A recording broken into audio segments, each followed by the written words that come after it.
ঘড়িতে ঠিক 11:05 আর এই যে মেয়ের অবস্থা।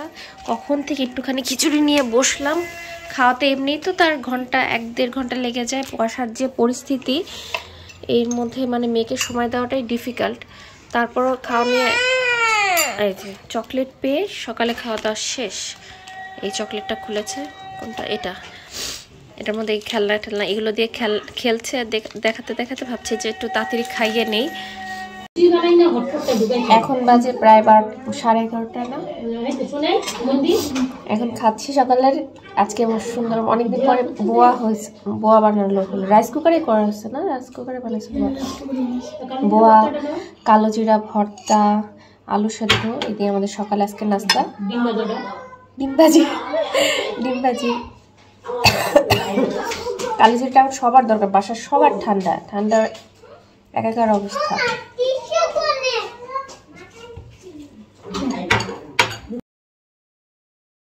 বাইরে যাবেন, তাতেই সব ঠান্ডা আছে ছাদে। হ্যাঁ, আমার মইন্দি এরকম দিনের মধ্যে কয়েকবার বালতি ভরে ভরে কাঁথা কম্বল বালিশ শুধু ছাদে যাওয়া আসা নেড়ে দিচ্ছে। আর রোদেও তো শুকাচ্ছে না। লিপ ভালো করে প্রেস করো, আর ও হাত না যায়। ইপসি দূরে দাঁড়াও, তাড়াতাড়ি এসো। হ্যাঁ, বার করে যে ইস নাচতেছে। তাড়াতাড়ি এসো, তোমার ডাক্তার দাদু আসছে। হ্যাঁ, বোতাম চেঞ্জ করে ফেলছে। কালকে যে পরিমাণে ঠান্ডা ছিল, আজকেও মোটামুটি ভালোই ঠান্ডা আছে। তো বাবা এখন একটু বেটার। তারপরও না মানে ডাইপার লিক করে যাচ্ছে বারবার, কাঁথা কম্বল সব ভিজছে। এগুলো আর কি ধুয়ে দিচ্ছে। যখনই যেটা হয় বাজিয়ে রাখে না, সাথে সাথে ধুয়ে ফেলে, যার জন্য আর মানে বেশি হয় না। বারবারই যখনই অপারেশন হচ্ছে ডাইপার বা ক্যাথেটারে কোনো কিছুতে কাজ হচ্ছে না, মানে লিক করে যাচ্ছে বা ওই নড়াচড়া করে। তো আমার ননদ আছে বলে রক্ষা, ননদও বারবার ধুয়ে দিচ্ছে, মইন্দি ধুচ্ছে। ননদই বেশি করছে। তো ওরা সাথে সাথে যখনই ভিজে যায় ধুয়ে ফেলে। আমার শ্বশুরমশাইকে দেখতে আমার ছোট পিসি, পিসামশাই আর আমার বোন জামাই এসেছে। বোনকে নিয়ে আসতে পারেনি, ছোট্ট বাবুকে নিয়ে আসলে এখনো কোথাও বের হয়নি, একদমই ছোট বাবু। এই যে দুই জামাই বসে গল্প করছে, এক হলো আমার ননদ জামাই আর এক হলো আমার বোন জামাই। পিসিদের তো সবাইকে খাবার দাবার বেড়ে তাড়াতাড়ি খাই দিয়ে আমি আবার দৌড় দিয়ে যে তাতে একটু স্নান করে আসলাম, না হলে বেলা চলে যাচ্ছে আর স্নান করতে পারছিলাম না, 3টা বেজে গেছে। আর পিসি পারে না, আর এই সোনাইকে সময় দিতে পারছে না। একটু ভালো লাগে, শান্তি পাই একদম। সেই জন্ম থেকে ছোট থেকে এই পিসির কাছে আছে কতগুলো বছর। হ্যাঁ, পিসি আমাকে পুরো ছোট থেকে। পিসাপিসি যাওয়ার আগে আবার আমার শ্বশুরের সাথে একটু দেখা করতে আসলেন। আমার শ্বশুরের সাথে তো আমার পিসামশাইয়ের ভীষণ বন্ধুত্ব। এরপর সন্ধ্যায় ওর বাবা আসার পরে আমি ননদকে নিয়ে ডক্টর দেখাতে এসেছি, আর ইপসি ওর বাবার সাথে ইসলামী ব্যাংকের উল্টা পাশে ওয়েট করছিল। তো বেশ অনেকক্ষণই ওয়েট করতে হলো। এখানে আর কি কিছু টেস্ট করালাম। এই যে ইসলামী ব্যাংক, এখান থেকে যাচ্ছি, ওই গ্লাসটা থেকে দেখতাম বাবাকে যখন দেখতে আসতাম বাহিরে, মেট্রো সিটা দেখতাম। আমার হাজব্যান্ড আবার ওর বন্ধুর সাথে দেখা করার জন্য টেক আউটে বসেছিল। আমি ইপসিকে নিতে আসলাম, তখন আবার ভাইয়াটা আমাদের আবার একটু বার্গার খাইয়ে দিলেন। আমি ইপসিকে নিয়ে বাসায় চলে এসেছি। ওর বন্ধু হলো আগামীকাল আবার ইংল্যান্ড চলে যাচ্ছে, তো ভাবলাম যে কিছু সময় বন্ধু গল্প করুক। বাসায় এসে দেখলাম ডায়াবেটিস পরীক্ষার এই বক্সটা নিয়ে এসেছে, তো আমিও ভাবলাম যে একটু শিখে নেই।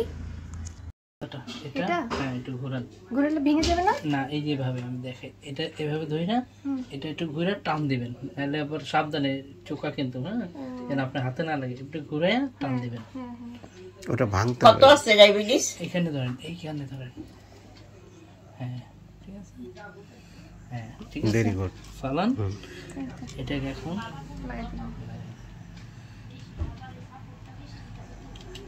এটা লাগবে, ওটা লাগবে। হ্যাঁ, হ্যাঁ, এসে এটা একটা ছিল। এটা অনেক ভারী না, বা এটা রাখেন আগে, এটা খুলেন, একটা স্টিক বাই করেন। হ্যাঁ, সমস্যা নাই, সাউন্ড দেব না তো পরে। এটার ভিতরে দিবেন কোনটা? এই যে মাথা, প্যারোটা ঢুকে যাবে, প্যারোটা ঢুকে দিবেন। আমি দেখাই, আমি এতে গেছে, এটা সবসময় এইভাবে দিবেন, মানে এইভাবে ধরে দিলে না না কোনো সমস্যা নেই। তাহলে আপনি পাতলা তো জিনিস ইজি ভাবে ঢুকে যাবে। ক্রস আসছে, যাওয়াটা মানে ঠিক হয় নাই। না না, এখন আপনি দিলে ওই ব্লাড আসলে সব ঠিক হয়ে যাবে। এখন আপনি শেষ এটাকে খুলেন। তুমি ভয় পাই, ভয় পায়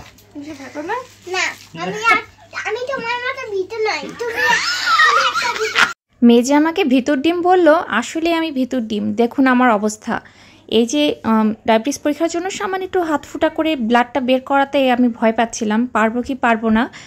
আর কলমটা যখনই আমি প্রেস করলাম আমি নিজেই ভয়ে একটা লাফ দিয়ে উঠলাম। আর আমার ভয় পাওয়া দেখে না সবাই হাসছিল রীতিমতো যে আমি কিভাবে করব। তো প্রথমবার তো আমি একটু ভয় বেশি আসলে পাচ্ছিলাম, তবে এখন আমি কিন্তু ভালোই এরকম সুগার টেস্টটা করতে পারি, এখন আর সমস্যা হয় না।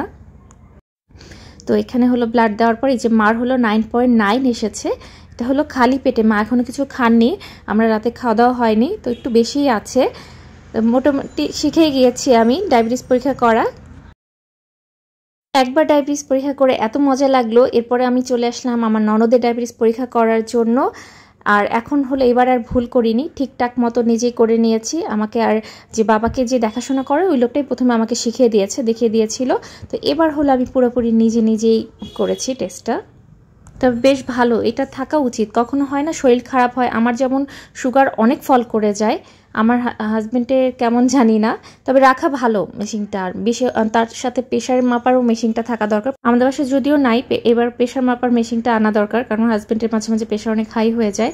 আর আমারটা তো আমি জানি একদম মানে ছোটোবেলা থেকে একদমই লো থাকে, সবসময় লো থাকে, হয় 50 থাকে, 100/50 অথবা 100/60 এরকমই। তবে অনেকে বলে না যে বেশি চিনি খায়, মিষ্টি জিনিস বেশি খেলে তাদের সুগার লেভেলটা একটু হাই থাকে, ডায়াবেটিস আসার সম্ভাবনা থাকে। কিন্তু আজকে এটা না ভুল প্রমাণিত হলো, কারণ আমার ননদিনী কিন্তু সারাদিনই ও চা কফির উপরই থাকে, প্রচুর পরিমাণে মিষ্টি খায়। ওর মানে রান্না করা পায়েস বা মিষ্টি জাতীয় জিনিস এত মিষ্টি হয়, আমাদের জন্য যখন কোনো কিছু বানায় তখন বলে দিই তুমি যতটুকু মিষ্টি দাও তার অর্ধেক পরিমাণে দিবে। কিন্তু সেই মেয়ের আজকে ডায়াবেটিস টেস্ট করালাম এবং দেখলাম যে একদমই নর্মাল। তো সব কিছু মিলিয়ে ফাইনালি কিন্তু আমি ডায়াবেটিস মাপা শিখেই গেলাম। এখন থেকে বাসার যখন যাকে ডায়াবেটিস পরীক্ষা করতে হবে আমি করব চিন্তা করেছি, এবং এটা করতে পেরে মানে এটা শিখে যে কি আনন্দ লাগছিল আমার।